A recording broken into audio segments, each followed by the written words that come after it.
Bwana Yesu asifiwe. Praise be to God. Amen. Naomba katika jina la Yesu Kristo uweze kunipunguzia mkono mahali popote upo, uweze kusema hallelujah. Amen. We give God all the glory, we magnify his holy name. Ninashukuru sana, nimefurahi kuona washirika mmekaribishwa. Njoni tusikilize neno la Bwana. Asante evangelist wenzangu, asante evangelist Clinton Ernest, asante kwa kufika mahali hapa, wewe ni mbaraka kubwa sana kwetu. Asante evangelist Kelvin Isindu, Mungu akubariki katika jina kuu la Yesu Kristo. Washirika wote mmekaribishwa katika jina kuu la Yesu Kristo. And today I'm going to bring a message on forests of life. Misitu ya maisha. Najua ya kwamba itakuwa baraka kubwa katika jina kuu la Yesu Kristo. Naanza kusema ya kwamba wapendwa, tunajua ya kwamba wakati nazungumza kuhusu misitu ya maisha ama forest of life, kwanza tukubaliane ya kwamba kuna misitu nyingi kwa ulimwengu huu. Na hata hapa Kenya tuko na misitu ambayo tunazijua, na misitu ambayo tunazijua labda ni misitu ya ambayo inaitwa misitu ya Kola, na pia tuko na Ngong Forest. Na ukienda mataifa utapata misitu mikubwa sana ambayo hata ukitembea siku 3, pray God, yani ukiwekwa hapo katikati ya misitu utapotelea misitu, au utaweza kujua entrance wala exit, utaweza kujua njia ya kutoka ama njia ya kuingia. Uwekwe tu katikati ya misitu, wacha nikuambie, utakuwa unatafuta njia ya kutoka, na vile utazidi kung'ang'ana kutoka ndio utaendelea kupotea kabisa, na utajikuta ya kwamba umepotelea katika misitu, katika misitu, pray God. Na vivyo hivyo vile tuko na misitu hapa duniani ambao watu wanaweza jikuta wamepotelea, vivyo hivyo katika ulimwengu wa kiroho Shetani anafanya juu chini ili ahakikishe ya kwamba watu wa Mungu amewapoteza katika misitu ya maisha. Na watu wanapotelea katika misitu, na wanapotelea kabisa kwa sababu wanashindwa kujua njia ya kurudi. Lakini jioni ya leo, wakati nakuzungumzia katika kuhusu misitu ya maisha ama forest of life, naomba Mungu katika jina kuu la Yesu Kristo ya kwamba Mungu atakuwezesha, Mungu atakufungua macho, na utaweza kujua misitu ambayo ulikuwa umepotea, na utaweza kupata njia na kuondoka mali pale katika jina kuu la Yesu Kristo. Njia itapatikana kwa maisha yako na utapata njia. Bana bedu forte. Nitaenda kuguza kwa haraka. I am going to mention 6 forests of life. I am going to take you through 6 forests of life ambao watu upotolewa, pray God. Shetani upoteleza watu, ufanye watu kupotea katika hayo misitu. Ni 6 ambao nitawapeleka jioni ya leo. Number 1 forest of life, wapendwa, ambao shetani upotelea watu pale, is forest of marriage. Misitu ya ndoa. Shetani hufanya juu chini kuona ya kwamba watu, especially young generation, ya kwamba wamepotelea katika hiyo misitu. Wapendwa, unaweza potelea misitu na upotelea kabisa your lifetime, ukose kupata njia, kwa sababu shetani aliufanya ukapotea katika hiyo misitu. Na misitu namba 1 ambayo nimemention ni misitu ya ndoa. Unapata ya kwamba wakati unajua sababu ambayo inafanya mtu uingia katika ndoa, amejua akiingia katika ndoa, kwa sababu kuingia katika ndoa ni kuanza a life, amejua atapata mabadiliko mali pale, na amejua ya kwamba maisha yake ako na hope mali pale, ako na maisha mazuri ambayo anatarajia mali pale. Lakini unapata ya kwamba shetani yeye anakutangulia na anakupoteza katika misitu ya maisha. Unapata ya kwamba kijana anafika katika umri ya kuoleka, lakini shetani anafanya juu chini ya kwamba amepotea katika hii misitu. Unapata ya kwamba kama ni msichana ako na watu kama 5 hivi ambao lazima mmoja angeoleka kwa moja, lakini ni 5. Lakini shetani amemchukua amemweka katikati ya misitu. Ajui je iko wapi. Anajiuliza kati ya hawa 5 ni nani ambaye ningefaa nimchukue awe mume wangu, pro God. Kwa sababu akiangalia moja, anaona moja ni mrefu na yeye ni mfupi, anavanga kiatu namba 5, lakini moja ni mrefu sana kama mlingoti. Hata akiangalia mguu yake anavaa kiatu namba 12. Kama si namba 11 na namba 12, pro God.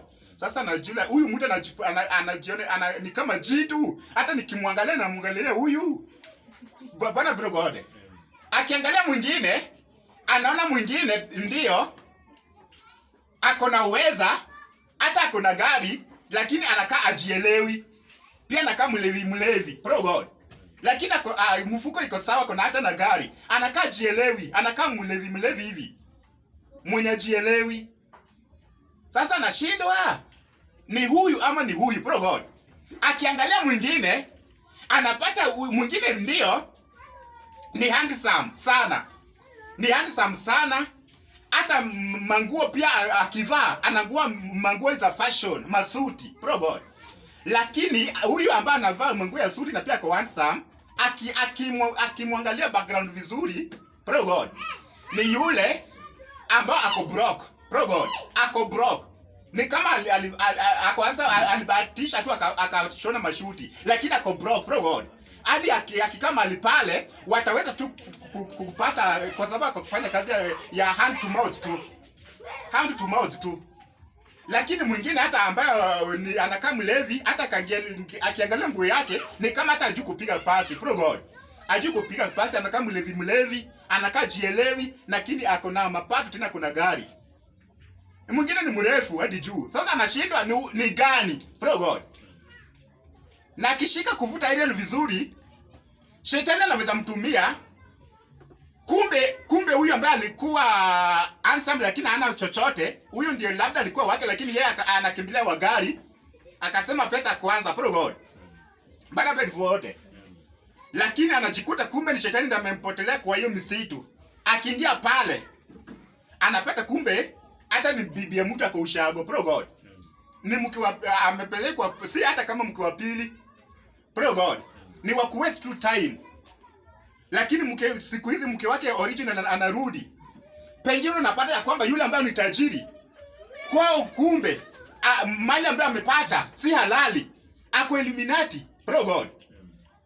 Unaingia pale unasema eri kama ningevuta aerial vizuri, wapendwa, wale ambao wako kwa ndoa, wale ambao wanataka kuanza ndoa, wakifika katika hii msitu, lazima wakubali washike aerial vizuri.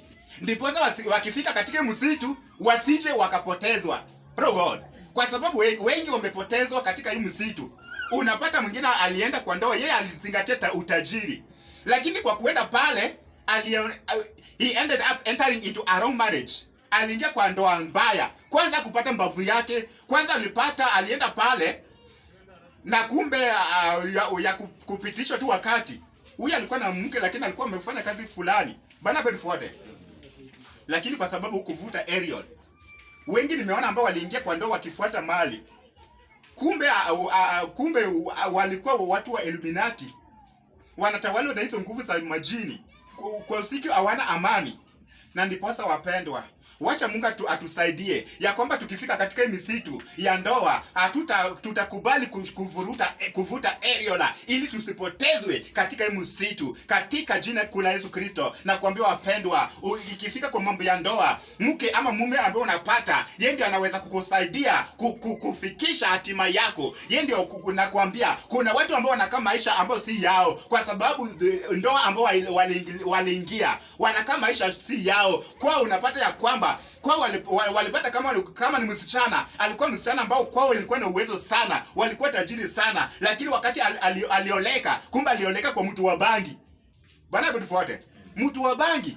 Sasa akaisha na kama maisha ambayo si yake. Kwa nini? Alipotezwa katika misitu. Wapendwa, kuna mambo mengi ambayo ningezungumzia kuhusu misitu ya ndoa, lakini niruhusu ni kuwapeleka katika misitu ya pili ambao watu hupotelezwa. The second forest wapendwa is the forest of business.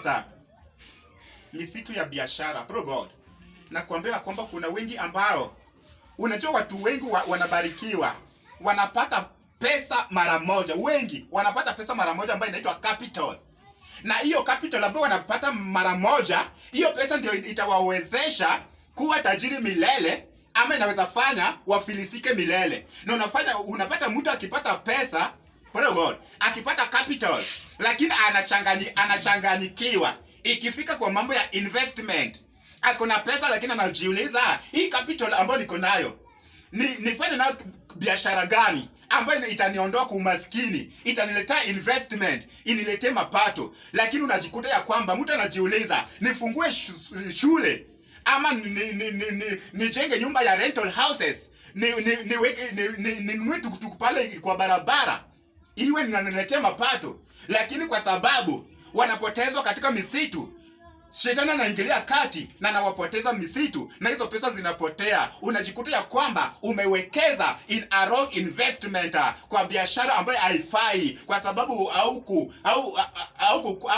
au kumakinika wakati ulikuwa na capital na ulipotezwa kwa misitu. Wengine walianza kwa foundation hata ya kujenga manyumba ya permanent, lakini kwa sababu ilikuwa tu capital ya one day capital, hawakumaliza hiyo vile walianza kwa foundation, hawakuanza nyumba, haikuisha nyumba, ikaishifika 20 years kama wame waste capital zao pale, millions of money imeenda pale, lakini hawajamaliza. Kwa sababu nyumba haijamalizika, they end up losing, pro God, na wanafilisika na wanarudi kwa zero. Wapendwa, hii ni misitu ambayo Shetani anakupeleka akupoteleze, afanye upotee pale, ili ukue na maskini milele, usiendelee, usiinuke kibiashara, pro God. Na ndipo sasa wacha Mungu tusaidie ya kwamba ikifika kwa mambo ya investment, tukifika kwa misitu ya biashara, pia tutaweza kuvuta aerial na inquire from God, kuuliza Mungu which investment, pro God, ni biashara gani ambayo nianze na hii capital ambayo niko nayo ambayo itaweza kukuleta investment. The third forest, wapendwa, is forest of choosing a friend. Pro God. Forest of choosing a friend. It is very very important. Na nakwambia wapendwa kwamba forest of choosing a friend, ama kuchagua marafiki.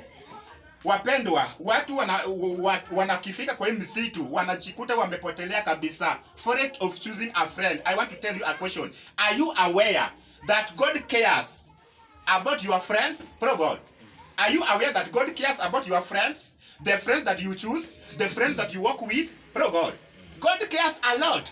Kwa sababu Mungu amejua ya kwamba your friends wanaweza kukuwezesha ufike kwa hatima yako, ama wakupoteze kwa hatima yako. Pro God. Wanaweza badilisha tabia yako, hata kama ulikuwa na tabia nzuri kabisa, na wanaweza fanya upotee kabisa, pro God, na wakuingize kwa maovu. Kwa sababu wapendwa, bad company corrupts good character, pro God. Unaweza kuta ya kwamba marafiki ambao unatembea nao mahali pa kazi, mnazungumza nao, God cares about your friend. Na ndiposa Lot na Abraham, Mungu alimwambia Abraham aweze kuseparate na Lot kwa sababu God cares about your friend. Na ndiposa katika kitabu cha Psalms 1:1 ukisoma utakwambia kwamba God cares about your friend. Bwana betufuate. Are you not aware ya kwamba, wapenda, na kuambia wanadamu ni kama sponge. Human beings are like sponge. Ukichukua sponge ambayo haina maji, uchukue sponge ambayo iko na maji, uweke pamoja, hizo sponge zote zitakuwa na maji. Pro God.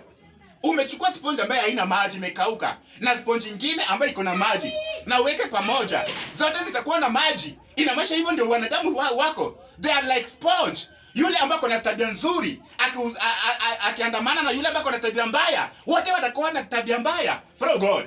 That is why God cares about your friends, the friends that you choose, the friends that you work with. God cares a lot. Bwana betufuate. Kwa sababu Mungu amejua hatima zako zimeunganishwa na marafiki zako ambao unatembea nao, praise God. Na lakini unajikuta ya kwamba wengi wamepotezwa katika misitu katika jina kula Yesu Kristo, praise God. Another forest, wapendwa, another forest is forest of choosing a career, praise God. Choosing a career. Wapendwa, ikifika katika misitu wengi wamepotezwa, praise God. Unapata mtu amesoma na ikafika sasa mambo ya kuchoose career, praise God. Unapata people they end up choosing wrong career, praise God. Mtu anachagua hiyo course ambayo haifai. Wengine wanalazimishwa na wazazi, chagua hii course. Kama angekuwa mwalimu yeye anachagua udaktari. Bwana Bedford, nimekwambia wapendwa, ukiangalia hiyo list ya courses unapata ya kwamba kuna list ya courses iko nyingi sana. Bwana Bedford, praise God. Unapata list iko nyingi sana ya courses ambao watu wanafanya, na unaweza jikuta ya kwamba umechanganyikiwa na shetani ameingilia kati akakupoteza katika hiyo misitu, ikikuja kwa mambo ya kuchuza career na afanye uchague career ambayo haikufai, na anafanya ndiposa aweze akakupotezea hatima yako, praise God. Kwa sababu amejua akukuunganisha na career yako utafanyika kile ambacho Mungu alikusudia, ana end up ya kwamba amekupoteza katika misitu. Another forest, wapendwa, katika jina la Yesu Kristo, is forest of culture and tradition. Misitu ya mila na desturi katika jina kula Yesu Kristo. Unapata wengi shetani amewapoteza katika misitu ya mila na desturi, ya kwamba tuna mila ambayo desturi ni yale ambayo alinganisha si yale ambayo inasapotiwa na Biblia, praise God. Ni shetani ndio ametupotelea, amepotea na sisi pale, ametuweka katika hiyo misitu. Wapendwa, watu wangapi wanaenda na mila na desturi? Unapata ya kwamba mtoto akizaliwa anapeleka ushago mtoto anyolewe, praise God. Anafuata mila na desturi. Unapata mtoto akizaliwa anakatwa na wembe, anawekewa dawa na ndipo sasa imkinge na wachawi, praise God. Unapata mtoto akizaliwa majina ambayo anaitwa, anasema huyu mtoto analia usiku, anaitwa jina ya wale ambao walikufa, praise God. Unafanya mambo ambayo itakusumbua kwa maisha yako ya nini, praise God. Mila na desturi. Shetani ndiye anaupoteza watu katika hayo misitu ya mila na desturi, na yale ambayo shetani anatupoteza ili aweze akatuangamiza. Na kwa hivyo muache Mungu atusaidie. Ukinapata hata kama wazee, watu wakubwa pia wamepotezwa pale. Watu wanafanya mambo ambayo haeleweki na ni mambo tu ya tradition, praise God. Bwana utufode, wapendwa, ya kwamba mtu amekufa lakini anafufua roho yake, praise God. Anafufua roho yake, ati wanafanya makumbusho, praise God. Wanachinjana na makuku na makondoo. Wapendwa, tufanye mambo mengi ambayo mwisho yake itatusumbua, itatuletea hasara, itatusumbua. Kufufua roho ya waliokufa watatusumbua. Ni shetani anatupoteza katika hii misitu, praise God. Wacha Mungu atusaidie ya kwamba tutapotezwa katika misitu ya culture and tradition, mila na desturi katika jina la Yesu Kristo. Misitu ya mwisho ambayo nitazungumzia, wapendwa, katika jina kula Yesu Kristo, mekahata baganda kila baganda babosherika baganda. Misitu ambayo nitazungumzia, wapendwa, ni misitu ambayo inaitwa faith and religion. Misitu ya imani na dini, praise God. Wapendwa, hayo ni misitu ambayo shetani upoteza watu wake. Mila na dini, praise God. Mila na faith and religion, imani na dini, praise God. Ya kwamba unapata, wapendwa, unapata muamini anaenda dini nyingi, amechoni dini nyingi, dini zingine ambayo inaamini katika mambo ya ufagio, dini zingine ni ya kuamini katika maji ya kumwagwa na chupa, dini zingine ni za kurukaruka. Bwana Bedford, wapendwa, watu wamechanganya dini hadi wamepotea mahali pale, praise God. Imani na dini. Wengine wanafundishwa ya kwamba Once saved forever saved, ya kwamba Yesu alifanya kazi yote msalabani akamaliza, ya kwamba mbingu unaenda kwa neema, hakuna haja utubu, hakuna haja utubu dhambi zako, kwa sababu umeshakwisha kutakaswa na ni mbingu unaenda. Akwambia kwamba kuna gharama ambayo ungefaa ulipwe, umepotezwa katika imani na dini. Hiyo ni misitu, shetani anatupoteza. In the name of Jesus, meka hata baganda, kila baganda babu sheririanda, simama kwa Mungu.